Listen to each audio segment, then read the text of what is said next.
చెప్పడానికి మానవులు వచ్చున్నారు. హెచ్ఐవి అనేది ఏంటంటే ఒక ప్రాణాంతకరమైన వ్యాధి. లాస్ట్లో తీస్తాను. ఇది వచ్చిందంటే ఇక దానికి పాటు నివారణ చేసుకోవడమే, కానీ అది రాకుండా మనం ఏ పద్ధతులు పాటిస్తే హెచ్ఐవి అనేది మనకు రాకుండా ఉండాలనే దాని మీద కూడా ఇప్పుడు వీళ్ళు మీకు చూడడం జరిగింది. దానికి ఏంటంటే మనకి కొంత అవగాహన రాయించడం వల్ల తెలియకుండా మనం కొని తెచ్చుకునే వ్యాధి. తెలిసి దానికి పద్ధతులు అవలంబిస్తే అది ఎవరికి మనకి దరిచేరే వ్యాధి అయితే కాదు. కానీ అది రాకుండా మనకి ఏమేం చేసుకుంటే ఏ పద్ధతుల ద్వారా ఎయిడ్స్ రాకుండా ఉంటుంది అనేది కూడా ఇప్పుడు వీళ్ళు చార్ట్ రూపంలో కానీ లేదా వాళ్ళకి తెలిసింది కానీ పూర్తిగా మీకు వివరించడం జరిగింది. అవి మనమే కాదు, మనం విని కామ్గా మన వరకే పాటించుకోవడం కాదు. గ్రామాల్లో ఏంటంటే ఇంకా దీని మీద పూర్తి అవగాహన లేక ఒకవేళ ఎయిడ్స్ పేషెంట్లు ఉన్నా కూడా వాళ్ళని ఒక అంటరాని వాళ్ళుగా చూసి సమాజంలో వాళ్ళకి అగౌరవపరిచే విధంగా ఉన్నాయి. కాబట్టి వాళ్ళు మనం ఏ విధంగా దగ్గర తీయచ్చు, వాళ్ళు కూడా మనలాంటి మనుషులే, వాళ్ళతో మనం ఏ విధంగా కలిసి ఉండాలనేది కూడా ఇప్పుడు దాని మీద వీళ్ళు పూర్తిగా మీకు అవగాహన కల్పిస్తారు. కల్పించినప్పుడు మీరు ఇన్ని కనీసం మీ పక్క వాళ్ళతో కూడా ఈ డిస్కషన్ చేసుకుంటే మంచిది. ఇప్పుడు అది ఆల్రెడీ వాళ్ళు చూపించారు కదా, ఎయిడ్స్ అనేది మనకి 4 పద్ధతుల్లో వస్తుంటుంది. అది ఒకటి లైంగిక సంపర్కం. అంటే పూర్తిగా అందరూ తెలుసు, అది ఇల్లీగల్ కాంట్రాక్ట్ల వల్ల ఒకరి నుంచి ఇంకొకరికి సంక్రమించే వ్యాధి. అంటే ఆ ఎయిడ్స్ పేషెంట్ తోటి ఈ యొక్క ఎటువంటి లైంగిక సంపర్కాలు జరగకుండా ఉంటే పక్క వాళ్ళకి ఈ వ్యాధి పాపం ఉంటుంది. రెండోది, మనకి బాగులేనప్పుడు మనం హాస్పిటల్కి వెళ్ళినప్పుడు ఒకళ్ళ సిరంజిని ఇంకొకరు వాడటం వల్ల, ఇప్పుడైతే అది ఎక్కడా లేవు, మనకేంటంటే అన్ని డిస్పోజబుల్ వచ్చినాయి కాబట్టి ఎవరి వాళ్ళకి వాడేస్తున్నారు, పక్కన వాడేస్తున్నారు. ఇంకా నాకు ఇది చెప్పినట్టు బార్బర్ షాపులకి వెళ్తే అదేంటంటే టెమ్మర్లు 4-5 ఉంటే అందరి మీద ప్రయోగిస్తుంటారు. మనం సాధ్యమైనంత వరకు షాపులు కూడా వెళ్ళకుండా ఎవరు షేరింగ్ వాళ్ళే చేసుకునే వెసులుబాటు మనకి మన దగ్గరే ఉండేటువంటి. ఒకవేళ వెళ్ళాలనుకుంటే అక్కడ కూడా ఈ డిస్పోజబుల్గా ఉన్నాయి, వాడి పడేసేది. నాకు వాడింది పక్కన వాళ్ళకి ఇంకొక వాడుకున్నారు, అలాంటివి కూడా ఉన్నాయి. అలాంటి జాగ్రత్తలు తీసుకుంటే ఎయిడ్స్ అనేది రాదు. ఇదేమన్నా కరోనా కాదు, కూర్చుంటే అంటువ్యాధి లాగా ఆ సీట్లో కూర్చుంటే అది వచ్చింది చేయడానికి. ఒక ఎయిడ్స్ రావడానికి కూడా దానికి వీటిలో మెయిన్ కారణం ఏంటంటే ఈ బార్బర్ షాపులకు వెళ్ళినా లేకపోతే ఆ ఎయిడ్స్ క్రీమ్ అనేది, సపోజ్ నేను షాప్కి వెళ్ళినప్పుడు నాకు గడ్డ తీకుంటే ఆ క్రీమ్ వచ్చి విత్తిన కొన్ని సెకండ్లోనే చనిపోతుంది. కానీ ఈ సిరంజీలు ఉండే అవి వాడటం వల్ల వచ్చే ఆస్కారాలు 90% ఉంది. ఇక లైంగిక సంపర్కం అంటే అది 100% ఉంటుంది. అట్లాంటివి మనం సమాజంలో అరికట్టాలి. అదేవిధంగా ఎయిడ్స్ పేషెంట్ని మనలో ఒక భాగస్వామ్యంగా చూసి వాళ్ళ పట్ల మనం సేవా దృక్పథంతో అది ఇక్కడ సెంటర్ కూడా పెట్టుకున్నారు. కొంతమంది అది బయటికి రాకుండా వాళ్ళ కుటుంబంలో వాళ్ళే కుమిలి ఇచ్చమ్మ అవుతారు.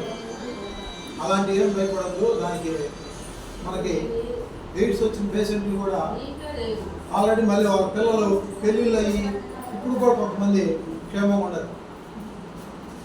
దాని మీద పూర్తిగా వీళ్ళు అవగాహన కల్పిస్తారు. ఒకసారి ఇవి తోటి వాళ్ళకి మనం షేర్ చేసుకోవాల్సిన కోరుతున్నాం.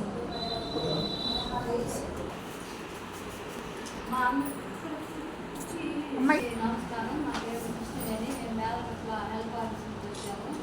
ఇప్పుడు ఆంధ్రప్రదేశ్ ఎయిడ్స్ కంట్రోల్ సొసైటీ ఇప్పుడు గవర్నమెంట్ వాళ్ళు ఏంటంటే హెచ్ఐవి అనేది ఎక్కడ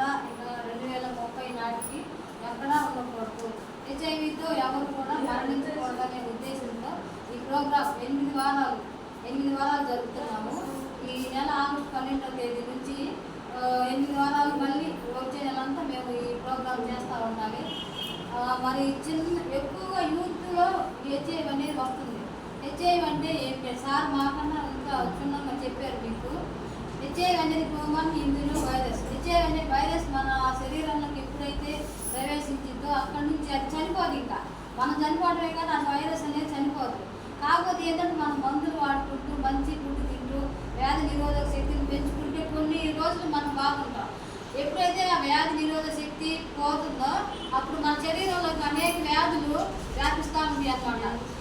విరోచనాలు అవడం, జ్వరం రావడం, ఇంకా అనేక జలుబు, దగ్గు. ఈ హెచ్ఐవి ఉన్న వాళ్ళకి దగ్గు అనేది వచ్చిందంటే తగ్గదు, అది టీబీ కింద మారిపోయింది. టీబీ కింద మారిపోయినప్పుడు ఇంకా అది మనకి ఇంకా డేంజర్ అనమాట. లంగ్స్ ఇన్ఫెక్షన్ వచ్చేసింది. ఆ టీబీ అనేది మందుల ద్వారా 6 నెలలు వాడుకుంటే తొందరగా తగ్గిద్ది. అది కూడా వాళ్ళు మందులు అనేది మెడిసిన్ కరెక్ట్గా వాడుకుంటే తగ్గిద్ది. లేకపోతే ఇన్ఫెక్షన్ వచ్చేసి ఆ టీబీ అనేది చాలా రోజులు తగ్గదనమాట. అందువల్ల ఈ వైరస్ అనేది మన ఒంట్లో శరీరంలో ఎప్పుడైతే వచ్చిందో అది చనిపోదు. ఇంకా మనం చనిపోయిందాక అది చనిపోదు. కాబట్టి ఇది ఇతరులకు వ్యాపించకుండా ఉండాలంటే సార్ చెప్పాడు. ఇప్పుడు మనకి అది అట్లే వ్యాపించింది అనేది చెప్పాడు. వ్యాపించకుండా ఉండాలన్నా కానీ మనం చాలా జాగ్రత్తగా ఉండాలి. తల్లి నుంచి బిడ్డకు, ఇప్పుడు భర్త తప్పు చేసినందుకో అది భార్యకు వచ్చింది, భార్య నుంచి బిడ్డకు వస్తుంది. అట్లా వ్యాధి అనేది ఒకరి నుంచి ఒకరికి సంక్రమిస్తూ ఉంటుంది అనమాట. కానీ మనకి కొంతమంది ఎక్కువగా అనుకుంటారు లైంగిక సంబంధాల వల్ల, అక్రమ సంబంధాల వల్ల ఈ వ్యాధి అనేది వచ్చిందని మనం అనుకుంటాం. మన జనరల్గా అనుకునే మాట అది. కాకపోతే ఏంటంటే ఇట్లా కూడా వచ్చింది. తల్లిదండ్రుల నుంచి బిడ్డలకి, బిడ్డల నుంచి వాళ్ళ పిల్లలకి, అట్లాగా మనం కరెక్ట్గా మందులు వాడుకొని టెస్టులు చేయించుకుంటా అట్లా ఉంటే ఈ వ్యాధి అనేది మనం అరికట్టవచ్చు. ఇప్పుడు ఎక్కువగా యూత్లో వస్తుంది. 25 నుంచి 30 పిల్లలకి అక్కడ మేము రిమ్స్లో ఏఆర్టీ మెడిసిన్కి ఎప్పుడైతే వెళ్తామో నెలకు ఒకసారి మేము వెళ్తాం మందులు తెచ్చేదానికి. అక్కడ అందరూ ఈ పిల్లలే బ్యాగులు తగిలించుకొని మందుల కోసం వస్తారు.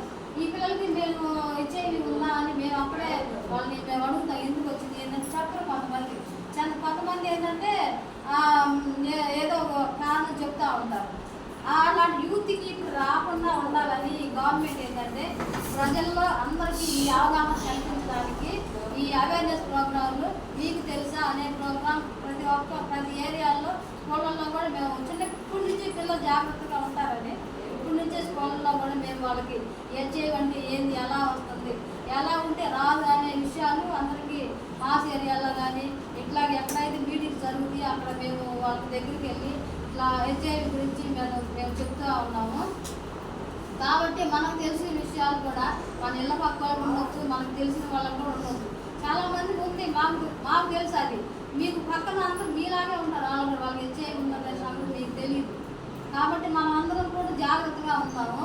అదొకటను మళ్ళీ ఈ హెచ్ఐవి ఎక్కువగా మనకి వాళ్ళు ఏంటంటే కృంగిపోతూ ఉంటారు, నాకు హెచ్ఐవి వచ్చింది అని. మనం ఏదో మనకు తెలిసిన వాళ్ళకి ధైర్యాన్ని ఇవ్వాలి. మీరు ఇట్లా ఉంటే ఇట్లా మీరు మంచి ఫుడ్ తినండి, పిల్లలు జాగ్రత్తగా ఉండాలని వాళ్ళని మనం తక్కువ చూడకుండా, అంటే వివక్ష చూపించకుండా మన పక్కన ఉన్న వాళ్ళు మనం చేయబట్టుకోవాలన్నా కానీ మనం పట్టుకోలేము, పక్కన కూర్చోలేము కూడా తెలియకపోతే. అపోహలు అనమాట, అపోహలు అనుమానాలు మనకు ఉంటాయి అనమాట. వాళ్ళ పక్కన కూర్చుంటే మనకు వచ్చేది వీళ్ళకి అని మనం అనుకుంటాం. కాబట్టి అట్లా వాళ్ళని తక్కువ చూసుకోకుండా మనం వాళ్ళతో బాగానే ఉండొచ్చు, బాగానే మాట్లాడవచ్చు, పక్కన కలిసి భోజనం చేయొచ్చు. వాళ్ళు తుడుకున్న దువ్వితో మన తమ్ముడు వాళ్ళు తుడుచుకున్న పొట్టుతో మనం తుడుచుకోవచ్చు. అయినా మనకే రాదు అది. మనం వాళ్ళ దగ్గర కూర్చుంటే వచ్చింది వాళ్ళని మనం దూరం పెట్టాలనే ఆలోచన అనేది మనం ఆనుకోవాలి. 2030 నాటికి ఈ హెచ్ఐవితో ఎవరు మరణించకూడదు, ఎవరు కూడా హెచ్ఐవి బారిన పడకూడదనే ఉద్దేశంతో 8 వారాలు మీకు తెలుసు అనే ప్రోగ్రాం చేస్తున్నాను. మరి మీకు తెలిసిన వాళ్ళకు కూడా ఈ విషయాలు మీరు తెలుసుకొని ఈ తెలిసిన వాళ్ళకు కూడా చెప్పమని మీ అందరికీ మనవి చేసుకుంటాను. కొంచెం నువ్వు బయట వచ్చామా నువ్వు వచ్చు అటు వెళ్తావా కొంచెం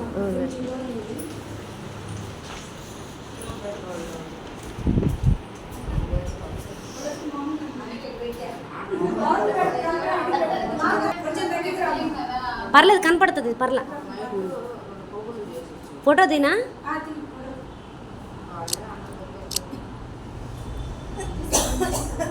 ఒకసారి నేనా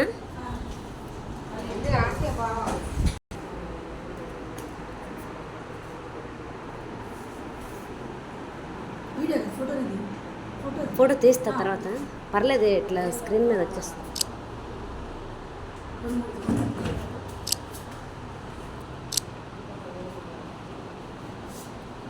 అమ్మా అక్కడ మనిషి కొంచెం కింద దించమ్మా, తలగాడు రావట్లేదు. కొంచెం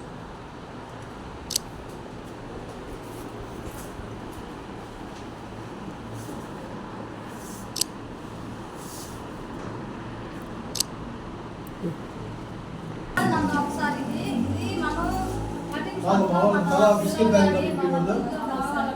కటింగ్ షాప్ వెళ్ళినప్పుడు మన పిల్లలు ఎప్పుడున్న పరిస్థితులు బట్టి మన పిల్లలు ఏం చేస్తారంటే రకరకాల కటింగ్ షేరింగ్ చేసుకొని ఇక్కడ